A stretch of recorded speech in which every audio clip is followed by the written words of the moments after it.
G'day, I'm James Morrow, and thank you for joining me for Busting the Narrative, where we go behind the scenes of media myth-making and get to the truth of what's really going on. Now, the American pullout from Afghanistan has been such a disaster, with a new humiliation emerging every day, that you could almost forgive the Biden-friendly media for ignoring the president's groveling phone call to Afghan President Ashraf Ghani. After all, there are so many other things they could cover. But in what may be a sign that his own bureaucracy is now unhappy with him, last week the transcript leaked of a phone call between these two leaders, and I use that term leaders in both cases very advisedly. And the transcript revealed that Joe Biden, he asked Ghani for help. Not so much with fending off the Taliban, but more with stopping the collapse of Afghanistan from being such a PR disaster for the Biden administration. Here's what he said, quote, "I need not tell you the perception around the world and in parts of Afghanistan, I believe, is that things are not going well in terms of the fight against the Taliban," Biden told Ghani. "And there is a need," he continued, "whether it is true or not, there is a need to project a different picture." In other words, he asked him to lie. And crucially, Biden also said that if Ghani could do this, he would return the favor with foreign aid. Now, the political motivation was clear. Biden needed cover desperately to make things look good, or at least not disastrous, through his own self-imposed August 31st deadline for withdrawal, so that on September 11th he could take credit for ending the so-called forever war, which started 20 years previously.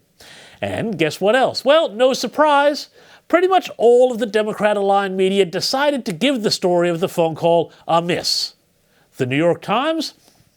They preferred to cover efforts by the Taliban to form an inclusive government. You can't make this stuff up. It was a similar story at the Washington Post, which sought to carry water for the Biden administration with a fact check about the evacuation taken straight from White House briefings.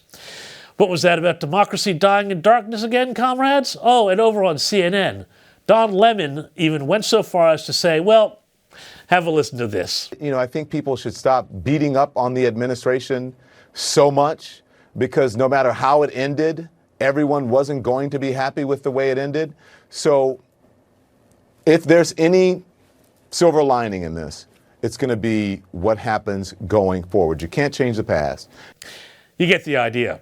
It's quite a change in tune from 2020, when these very same self-appointed guardians of democracy helped to whip up a self-serving phone call between Donald Trump and Ukraine President Vladimir Zelensky into the stuff of impeachment. But look, the press can't have it both ways. Either phone calls promising aid for political help are bad, or they are just part of the normal, if not always pleasant, way that foreign policy is carried out. And frankly, I'll be honest with you, I am prepared to give presidents a fair bit of latitude on this score. But the media cannot be claimed to be playing it straight if it turns one pleading phone call into Watergate and buries another very similar phone call back on page 17. Oh, and speaking of burying stories, one of the biggest concerns we've had since Kabul fell was that the Taliban would turn the Americans left behind by the Biden administration into hostages. Well, one GOP lawmaker is suggesting that just that has happened. Have a listen to what Republican Congressman Michael McCall, ranking member of the House Foreign Affairs Committee, told Fox News' Chris Wallace on Sunday. Since we pulled out, how many Afghan allies have gotten out since the Taliban was in complete control of the country? I understand, 0. And in fact, we have 6 airplanes at Mazar Sharif Airport, 6 airplanes with American citizens on them as I speak.